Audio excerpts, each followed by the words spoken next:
আসসালামু আলাইকুম। বিসমিল্লাহির রহমানির রহিম। আল্লাহ পাকের নাম নিয়ে আবার একটা নতুন ব্লগ শুরু করলাম। আমার সকালের কাজ হয়ে গেছে, বাসি কাজ সব হয়ে গেছে। কাপড় চোপড় ধুয়ে মেলে দিয়েছি, থালা টালা ধোয়া হয়ে গেছে, গুছানো হয়ে গেছে। এখন আমি ডিম সিদ্ধ বসিয়ে দিয়েছি। আর ডিম সিদ্ধ বসেছি কারণ আমি আজকে পটল আলু দিয়ে ডিম দিয়ে রান্না করব। আর আসলে আমি এখন সব বার করে নিয়েছি। এখন আমি এগুলো গুছিয়ে নেবো। চালটাও নিয়েছি। আলু শেষ হয়ে গিয়েছিলো, আলু এনেছে। আমি সব কিছু টমেটো কাঁচা লঙ্কা পিষে বের করেছি। আর আমি আজকে ডিম আলু পটল দিয়ে রান্না করব। আমি তো কারণ আমি জানি না যে আজকে ওর আব্বা লইটে মাছ এনে রেখেছিলো ফ্রিজে। আমাকে বলেছে, হয়তো আমি তখন ঘুমাচ্ছিলাম, শুনতে পাইনি, তো আমি বুঝতে পারিনি। আর উনি তারপরে আমি যখন ডিম সিদ্ধ বসিয়ে দিয়েছি, তখন উনি এসে আমাকে বলছিল যে মাছটা বার করে নি। তো ফ্রিজের মধ্যে উনি ঢাকনা বন্ধ করে রেখে দিয়েছিল। তো এখন মাছটাও আবার রান্না করতে হবে, তো করে নেব। এখন আমি পেঁয়াজ টিয়াজ কেটে নিয়েছি। তো পেঁয়াজ একটু বেশি পরিমাণেই কেটেছি, কারণ ওইটা মাছ কষা করব, কোরবানি করে মাংস ভাজা করব।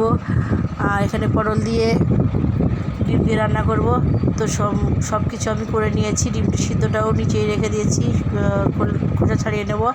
আর এই তো খোসাও ছাড়িয়ে নিয়েছি। আর মাছগুলোকে আমি ছোটো ছোটো করে কেটে নিয়েছি, পরিষ্কার করে কেটে আর জলে ভিজিয়ে রেখেছি। তারপরে একটুখানি ভেজানোর পর আমি 2-3বার পানি দিয়ে ধুয়ে নেব। আর আমি ছোটো ছোটো করে কেটেছি, কারণ আমি তো একে আস্তে রাখবো না, আমি একেবারেই ভর্তা করে দেব। আর এখানে আমি সব জোগাড় করে নিয়ে এখন আমি রান্নাটা বসিয়ে দিলাম। তো কড়াইয়ের মধ্যে তেল দিয়ে আমি একটু হলুদ দিয়েছি।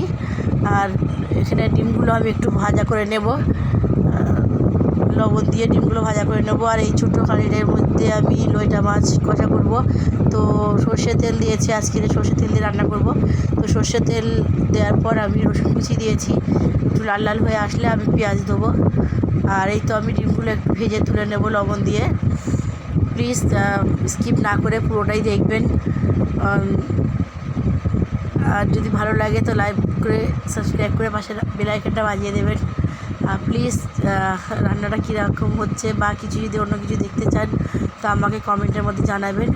আর এখানে আমার রসুনটা লাল হয়ে গেছে, তো আমি একটু বেশি করেই দিচ্ছি। পেঁয়াজ আর লঙ্কা দিয়ে দিলাম। তো পেঁয়াজ লঙ্কাটা ভালো করে লাল লাল হয়ে আসলে, ভাজা ভাজা হয়ে আসলে আমি সব মশলা দেবো এখানে। তো আমার ডিমগুলো লাল করা হয়ে গেছে ভাজা। আমি ডিমগুলো এখন তুলে রাখবো।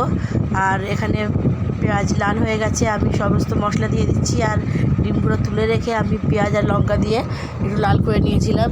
তো এখন আমি সব মশলাগুলো দিয়ে নিচ্ছি। ধনের গুঁড়ো, লঙ্কার গুঁড়ো, হলুদ গুঁড়ো, লবণ সব কিছু দিয়ে দিলাম। আর ডিম রান্নাটার মধ্যে আমি কিন্তু পাঁচফোড়ন দেওয়ার থাকে, কিন্তু আজকে আমার পাঁচফোড়ন নেই।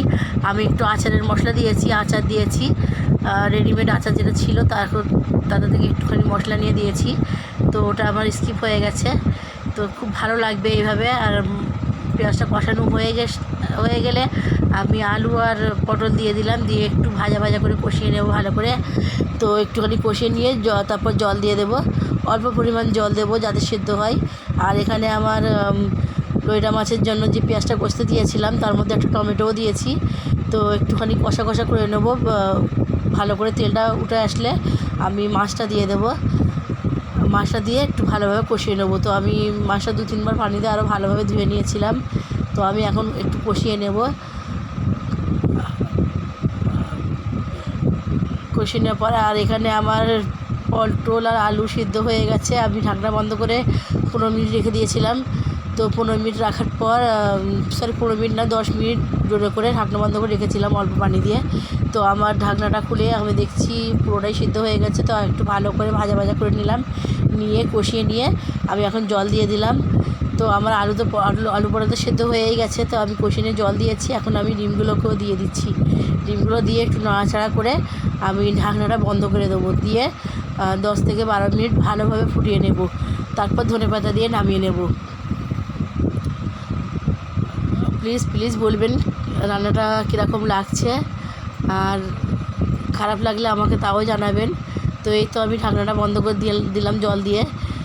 12 মিনিট পর, 12 থেকে 15 মিনিট পর খুলবো। তো আর এখানে আমার লইটা মাছটাও হয়ে গেছে, যেহেতু লইটা মাছ তো নরম মাছ। তো সিদ্ধ হয়ে গেছে। তো আমি এখন পুরো ভাজা ভাজা করবো যাতে তলে একটু লাল লাল মতো হয়ে যায়। তো আমি এটাকে ভালো করে চুলোটাকে মিডিয়াম করে রেখে দিয়েছি, রেখে দেবো।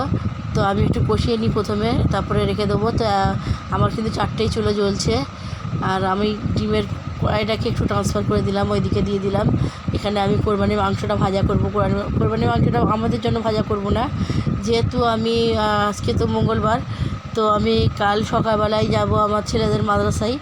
তো বাচ্চাদের জন্য আমি একটুখানি কোরবানির মাংস ভাজা নিয়ে যাব।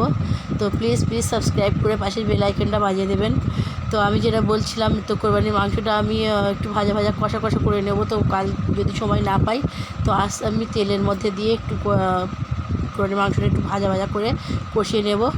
আর কালকে ভালো করে গরম করে আবার ঠান্ডা করে টিফিনে করে নিয়ে যাব, যাতে ওরা 2-1 দিন রেখে খেতে পারে। তো দেখতে থাকুন।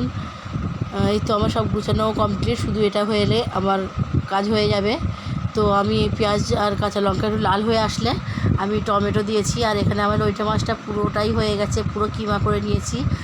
আর ধনেপাতা দিয়ে দিলাম।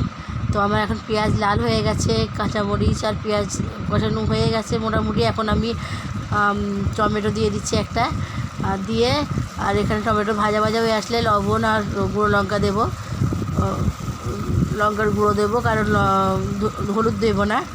লঙ্কার গুঁড়োটা দিয়ে আমি একটুখানি জল দিয়ে আর ভালোভাবে কষিয়ে নেব।